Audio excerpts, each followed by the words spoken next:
이 구약의 사람들 이야기를 나누고 있죠. 구약의 여러 인물들이 나오는데요. 구약 성경 전체의 주인공이 누굴까요?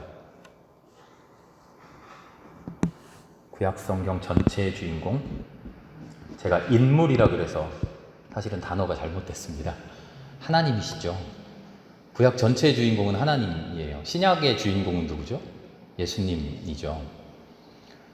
주인공 바로 옆에 제일 분량 많은 조연, 이게 누굴까요?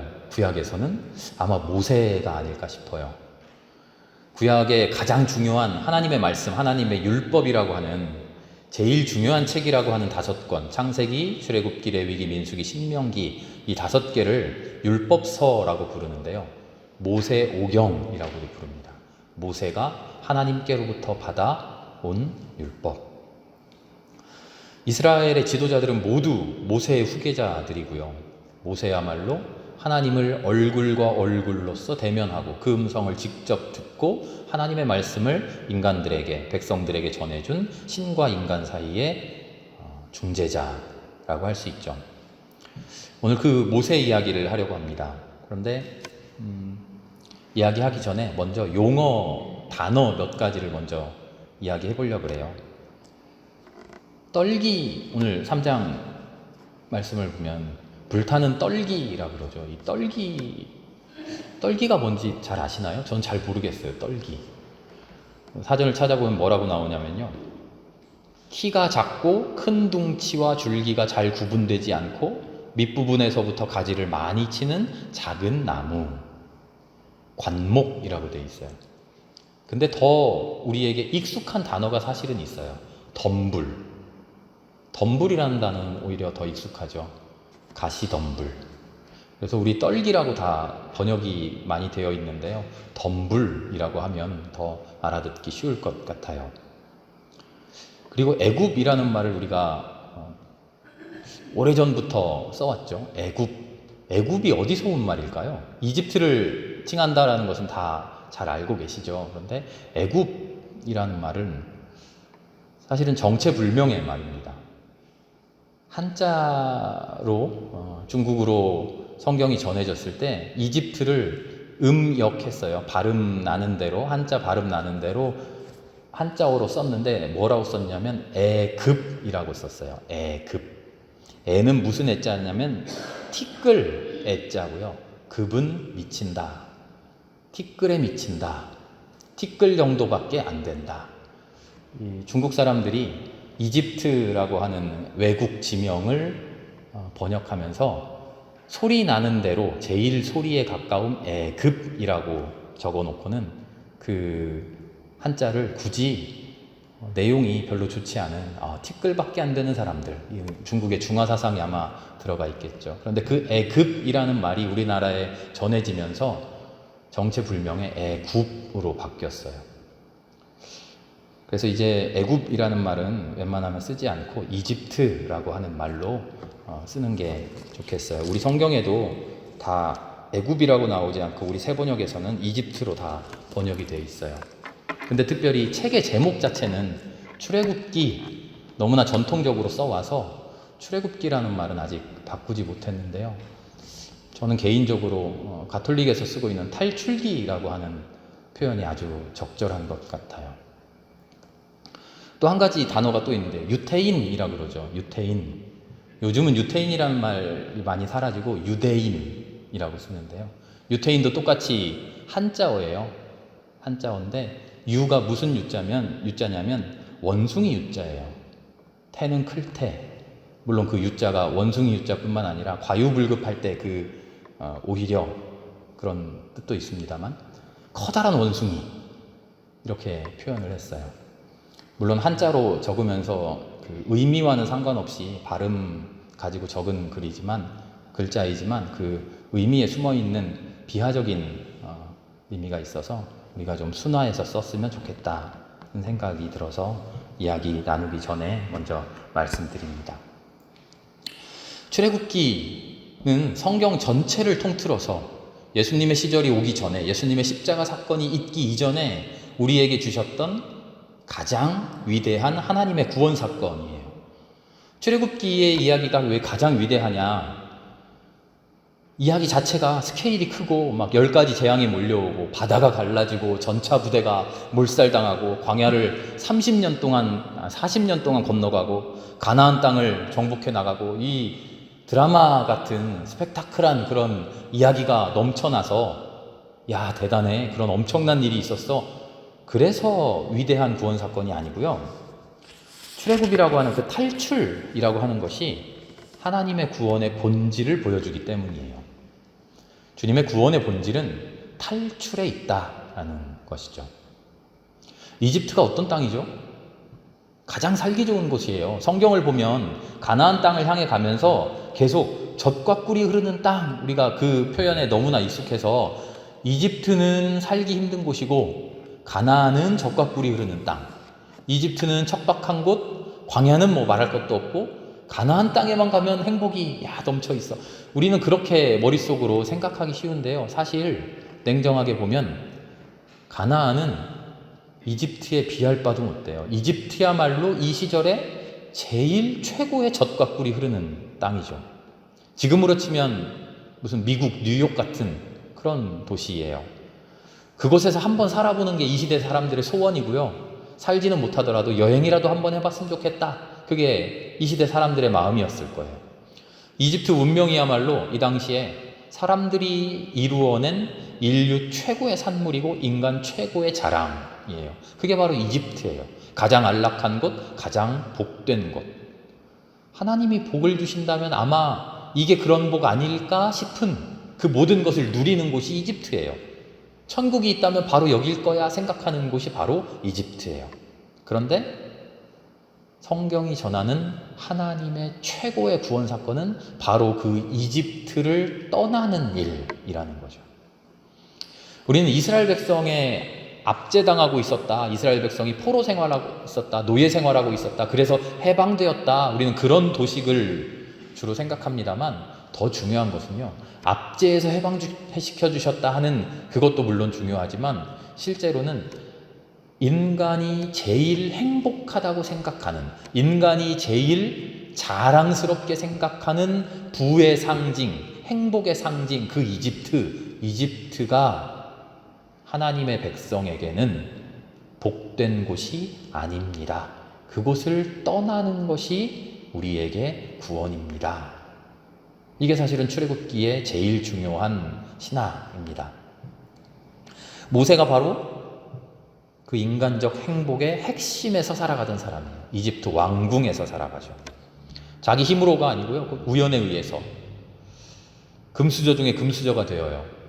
다 기억하시죠? 그 어린아이 죽여라 하니까 모세의 어머니가 갈대 상자를 만들어서 강에 띄우죠. 그 상자를 파라오의 딸이 발견하고는 자기의 아들 삼아서 그 아이를 키워냅니다.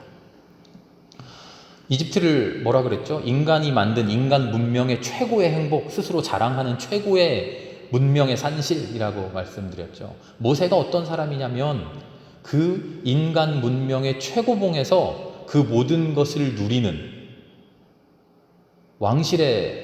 왕세자는 아니죠. 대를 이어갈 건 아니니까 공주의 아들이 되었으니 정말 금수저 중에 금수저가 된 거잖아요. 그런데 모세가 참으로 우연히 자기의 노력 하나도 없이, 자기가 힘쓴 것 하나 없이 그렇게 되었다라고 하는 것이 매우 중요한 의미를 담고 있죠. 세상 사람들이 부러워하는 행복의 중심에서 모든 복을 누리는 그 사람이 되었는데, 그가 누리는 그 행복은 어디에서 온 거냐? 자기 스스로에서 온 것이 아니에요. 내가 이룬 게 하나도 없고 나의 노력이 하나도 없고 내가 성취한 것 하나 없어요. 그저 우연히 나에게 주어졌어요. 그런데 많은 사람들은 그렇게 우연히 나에게 주어질 그 우연이 나에게 닥쳐오기만을 바라고, 그 우연이 나에게 오지 않았다고 나는 흙수저라고 그렇게 원망하며 살아가죠. 그 우연찮게 그 모든 복을 누려가는 많은 사람들이 그 복을 누려가는 우리들끼리만 복 누리겠다고 담을 쌓고 구분하고 경계선을 짓고 등급을 나누고 차등 두는 그런 세상. 행복하다고 스스로 자랑하고 행복하다고 우리는 최고의 복을 누리고 있어 라고 자부하고 있는 그 이면을 들여다보면 철저한 아픔이 존재하는 곳, 그게 이집트예요. 모세는 바로 그 행복을 핵심에서 누리다가 발로 걷어차 버리죠. 성경은 그 사건을 매우 간략하게 소개해 줍니다. 이런 이야기죠. 어느 날 그는 왕궁 바깥으로 나가 동족에게로 갑니다. 고도에게 노동하는 모습을 봅니다. 그러다가 동족 히브리 사람이 이집트 사람에게 매맞는 것을 보고 좌우에 사람이 없는 것을 살펴서 그 이집트 사람을 죽여 땅에 묻어버리죠. 다음날 다시 나가서 보니 이번에는 동족들끼리 싸우고 있어요. 그래서 잘못한 사람에게 당신 그러면 안 되지 라고 말했더니 이 양반 가만 보니까 어제는 이집트 사람을 때려 죽이더니 오늘은 동족을 때려 죽이려고 그러냐? 누가 당신을 우리의 지도자와 재판관으로 세웠단 말이요? 당신이 이집트 사람을 죽이더니 이제는 나도 죽일 작정이요. 모세는 이 말을 듣고 모든 것이 탄로난 줄 알고 두려워합니다. 바로도 이 일을 전해 듣고 모세를 죽이려고 하죠. 모세는 바로를 피하여 미디안 땅으로 도망쳐 거기에 머무릅니다. 출애굽기 2장에 나오는 이야기죠. 모세가 무슨 잘못을 했나요? 물론 사람을 죽이는 것은 명백한 잘못이죠. 그러나 성경에 나오는 것은 문자 그대로의 뜻들이 아니고요. 모세가 무슨 일을 했습니까? 동족이 고난당하는 것을 구해줬어요. 선한 일을 했어요. 그런데 모세에게 돌아온 대답은 뭐였죠? 네가 재판관이야? 네가 뭔데 나서? 그런 손가락질이었어요. 따지는 목소리였어요. 그것을 피해 도망을 칩니다. 이 세상의 구원을 이루어가는 일은 어디에서 올까요? 개인적으로, 개별적으로 내가 옳다고 생각하는 일을 그냥 해주면 구원이 이루어지나요? 내 땅에서 행복이 이루어지나요? 당장 눈앞에 힘든 일을 누구라도 도와주면 그 작은 구원들이 이루어지는 것인가요? 실제로 우리의 삶에서 그런 식으로 구원을 이루어갈 때 무슨 일이 일어납니까? 모세의 이야기가 그걸 보여줘요. 네가 뭔데? 그 선한 일, 그 선한 동기, 그 선한 행동에 대해서 도전해요. 네가 무슨 권위로?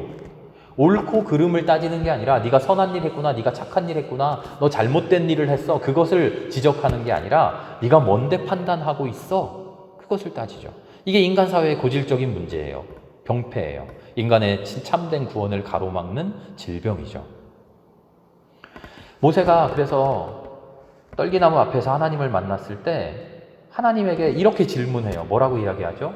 내가 백성들에게 가서 하나님이 나를 보냈다라고 말하면 백성들이 이렇게 물을 겁니다. 뭐라고 물을까요? 그 하나님 이름 뭐야?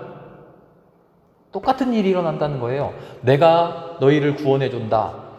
올바른 일을 해주고 선한 일을 해줬을 때 백성들이 외치는 이야기는 그겁니다. 네가 뭔데? 네가 뭔데 우리의 재판관이 되려고 그래? 하나님이 우리를 구원해 주신다라고 선포를 했을 때도 백성들은 이렇게 외친다는 거예요. 그 하나님이 누군데? 나에게 일어나는 참된 행복, 나에게 일어나는 구원의 현실을 보지 않고 누가 보냈는데 그게 나랑 무슨 상관인데? 백성들은 이걸 따지고 있다는 거예요. 하나님의 이름이 누굽니까? 어떤 분입니까? 그 이름을 알고 싶다는 게 아니고요. 백성이 알고자 하는 그 권위가 뭐냐? 하나님이 뭐라고 대답하시죠? 우린 12절까지 읽었는데 13절, 14절에 바로 나오죠. 하나님이 뭐라고 대답하십니까? 나는 13절인가요? 14절인가요? 바로 이어 나오죠. 네, 14절. 나는 곧 나다. 예흐예, 아셰르 예흐예라는 말인데요. 이게 성서학자들도요, 우리 나는 나다 이렇게 번역은 해놨지만 사실은 정확하게 무슨 말인지 알 수 없대요. 그래서 이렇게도 말해요. 나는 곧 나다. 나는 스스로 있는 자다. 혹은 나는 이렇게 존재하고 있고자 하는 대로 존재하는 존재다. 너무 어려워지죠? 이 말을 두고 성서학자들이 수많은 분석을 해요. 그러나 더 중요한 것은요. 나는 나다라고 말씀하시면서 그 뒤에 붙어지는 해설, 설명이에요. 하나님이 뭐라고 말씀하시냐면 나는 나다. 내가 누구냐? 나는 아브라함의 하나님, 이삭의 하나님, 야곱의 하나님이다. 사실은 이 이야기가 하나님의 자기소개의 핵심이에요. 내가 누구냐? 나는 너희들이랑 아무 상관없는 저 하늘에 있는 무슨 신이 아니다. 내 이름 가르쳐 줄까? 나 예흐예 아쉐르 에흐예야. 그런 게 아니에요. 저 성전에 가야 만날 수 있는 그런 위대한 대단한 신 아니야. 내가 누구냐면 당신들 조상 아브라함 알죠? 아브라함이 평생 함께했던 신이 있죠? 그 신이 나예요. 당신들 조상 이삭 있죠? 이삭의 삶을 평생 동안 붙들어줬던, 함께 동행했던 하나님이 있죠? 그 하나님이 나예요.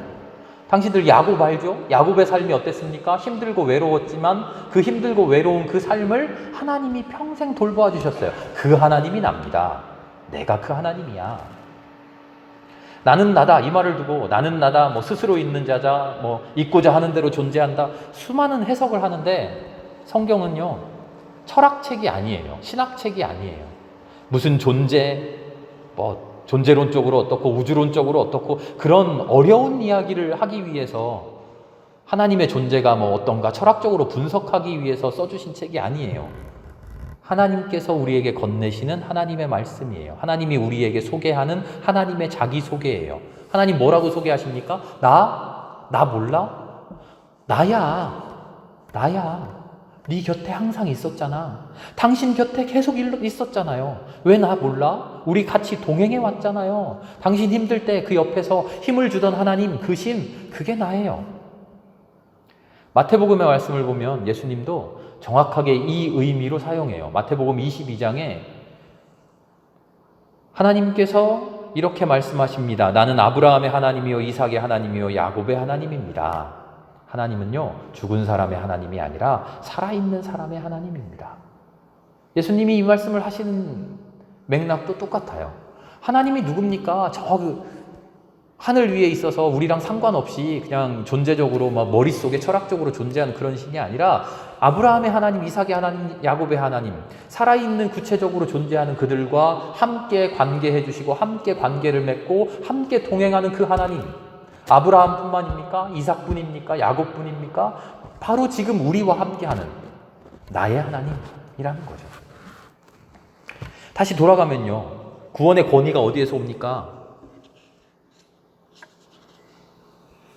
나랑 아무 상관없는 놈이 와서 이집트 궁궐에서 호의호식하고 있던 놈이 와서 네가 잘했네, 네가 잘못했네 그런 이야기에 백성들은 구원받지 않아요.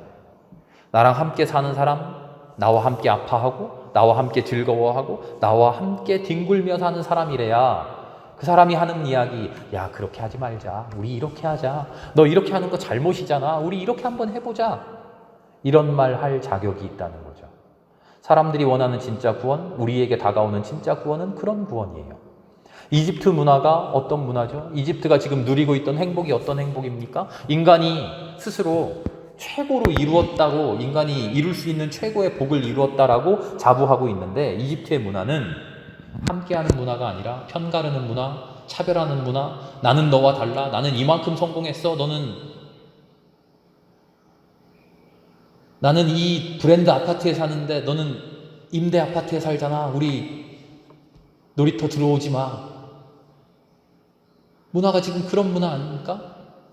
우리 아파트 안에 좋은 공원 지어놨는데 돈 많이 내는 우리들끼리만 누릴 거야, 이 공원. 너희들은 들어오지 마. 주택 사는 애들 오지 마.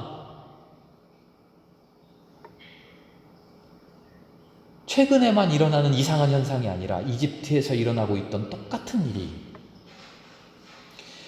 자랑하고 빌딩을 세우고 대단한 문화를 세우고 우리가 이만큼 이루었다라고 떵떵거리지만 실은 그 안을 들여다보면 편가르고 차별하고 나는 너와 달라, 소위 성공이라는 프레임으로 갈라치게 하고 너는 더 노력을 해야지, 그러길래 왜 흙수저로 태어나래?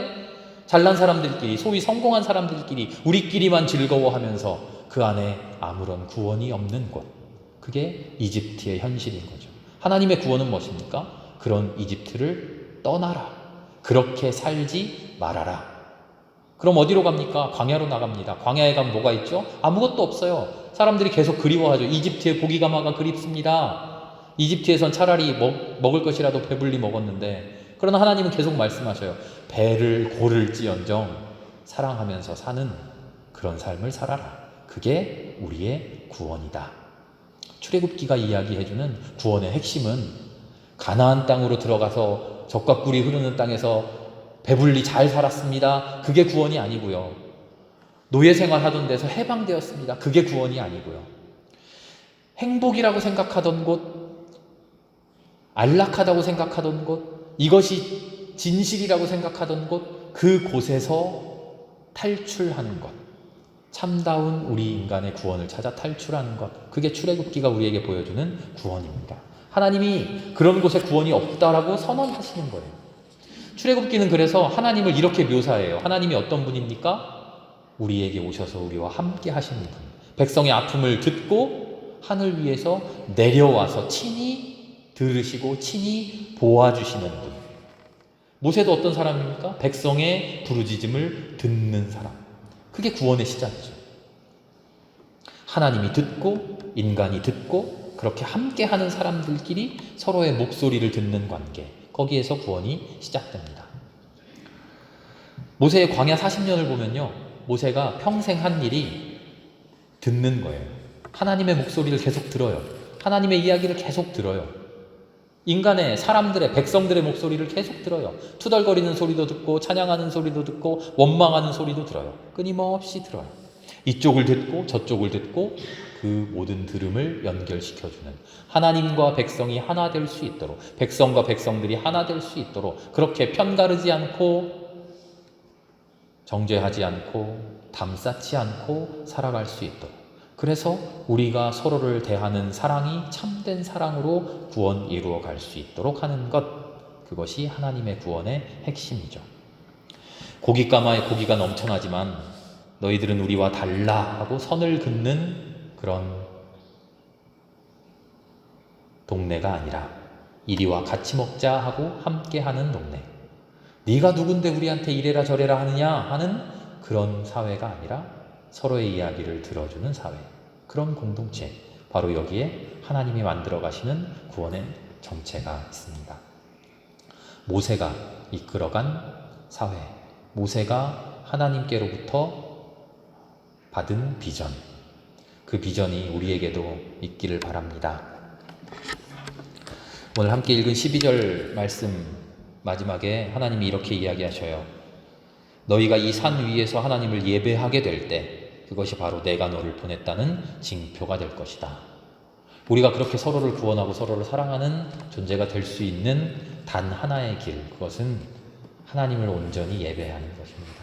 하나님 예배 속에서 하나님을 온전히 만나고 하나님의 구원을 깨닫고 하나님의 구원 속으로 들어갈 때 우리가 서로 하나 되어 하나님의 구원을 이루어가는 그런 주님의 백성들 될 수 있을 것이라고 확신합니다. 함께 기도드리겠습니다. 하나님 감사합니다. 이 땅에 풍요로움이 넘쳐납니다. 인간사가 시작된 지 몇천 년, 몇만 년 보내오면서 최고의 부를, 최고의 안락함을, 최고의 행복을 누리고 있다고 모든 인류가 자부합니다. 그러나 하나님, 그 안에 주님 주시는 구원이 있는가요? 우리는 그 구원을 따라 인간의 풍요로움을 떠나 탈출하는 우리가 되게 인도하여 주시옵소서. 비록 우리 곁에 고깃가마는 없을지언정 서로를 사랑하고 서로를 보듬어주고 서로의 이야기를 들어주고 서로를 감싸 안아주는 그런 참된 사랑 있는 곳, 그곳에서 주님과 함께 구원 얻어가는 우리들 되게 하여 주시옵소서. 모든 말씀 예수님의 이름으로 감사하며 기도합니다. 아멘.